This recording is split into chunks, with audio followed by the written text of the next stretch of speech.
నమస్కారం. మన వానికి స్వాగతం. ఈరోజు వార్తల్లోని ముఖ్యాంశాలు.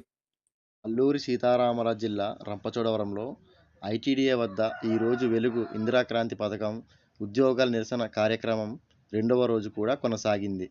ఈ సందర్భంగా ఈఓఏ నాయకులు అరగటి రామకృష్ణారెడ్డి మాట్లాడుతూ కాలపరిమితి సర్క్యులర్ రద్దు చేయాలని, ఉద్యోగ భద్రత కల్పించాలని, బకాయి వేతనాలు వెంటనే చెల్లించాలని, కోర్టు ఉత్తర్వులు అమలు చేయాలని, అక్రమంగా తొలగించిన వారిని తిరిగి విధుల్లోకి తీసుకోవాలని, రాజకీయ వేధింపులు అరికట్టాలని, మహిళా మార్టులలో సరుకులు బలవంతపు కొనుగోళ్లు ఆపాలని వెలుగు డిమాండ్లు తెలియజేశారు.